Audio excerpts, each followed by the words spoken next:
Kancharla media news కి స్వాగతం.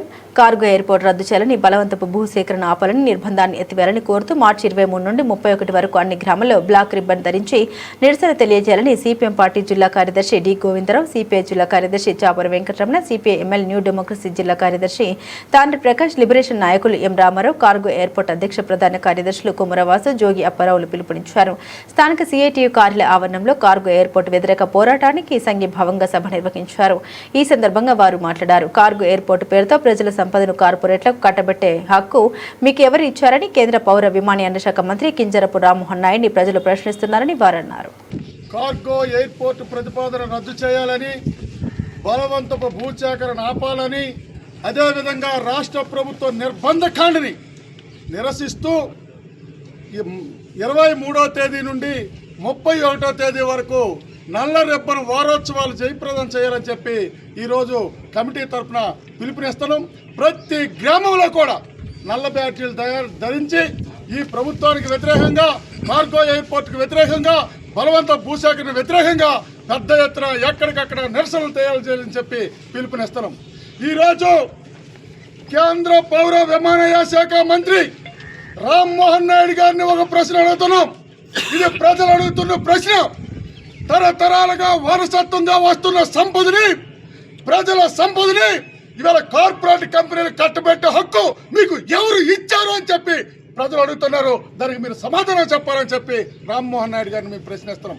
అంతేకాదు, ఆ గ్రామాల్లో మాకు కార్గో ఎయిర్పోర్ట్ వద్దని నిరసన ప్రదర్శనలు చేస్తామంటే ఆ గ్రామాల్లో పెద్ద ఎత్తున నిర్బంధాలు ప్రయోగించి పోలీసు పర్మిషన్ లేకుండా ఎవరైనా ఏదైనా చేస్తే బెదిరింపులు చేయించి ఇదేనా నువ్వు చెప్తున్న ప్రజాస్వామ్యం అని చెప్పి రామ్మోహన్ నాయుడు గారిని అడుగుతున్నాం. మీరు ప్రతిపక్షంలో ఉండేటప్పుడు ప్రజాస్వామ్యం కోసం బేల అరుపులు అరుస్తావా? ఇవాళ నువ్వు అధికారంలోకి వచ్చిన తర్వాత ఇవాళ ఆ ప్రాంతంలో ఎవరికి అడిగట్టకుండా, మాట్లాడకుండా ఎవరైనా చేస్తే నాయకులకి పోలీసులతో బెదిరిస్తావా? ఇదా నువ్వు చేసిన ప్రజాస్వామ్యం? ఇదా నువ్వు ప్రజల మనిషి అని ఈ సందర్భంగా ప్రజల తరపున మేము ప్రశ్నిస్తున్నాం. అంతేకాదు, ఈరోజు ఎన్నికలకు ముందు ఎన్నికల్లోనూ ఈ పలాసా గడ్డ మీదకి వచ్చి మేము జీడి రైతులకి గిట్టుబాటు ధర ఇస్తాం, మేము జీడి పార్టీని ఏర్పాటు చేస్తాం, మీకోసమే మేము ఉన్నామని చెప్పినాం. ఈరోజు అధికారంలోకి వచ్చిన తర్వాత ఏం చేస్తాం? జీడి మొక్కలు గిట్టుబాటు ధర లేదు, లక్షలాది జీడి మొక్కల్ని ఇవాళ నరికేయడానికి ప్రయత్నం చేస్తున్నాం. ఇవాళ లక్షలాది జీడి మొక్కల్ని ఇవాళ మొక్కలు నరికేస్తే పర్యావరణకి ముప్పని మీకు తెలియదా అని మేము ప్రశ్న అడుగుతున్నాం. లక్షలాది మొక్కలు నడితే ఇవాళ శ్రీకాకుళం జిల్లాకి రక్షణ ఉంటుందా అని మేము అడుగుతున్నాం. ఇది మీకు తెలీదా? ఇది మీకు తెలీదా? ఇదేనా మీరు చేస్తున్న అభివృద్ధి? ఇదేనా మీరు చేస్తున్న అభివృద్ధి? గిట్టుబాటు ధర ఇవ్వనాలు ఇవాళ జీడి చెట్లు నేను నరికేస్తారా?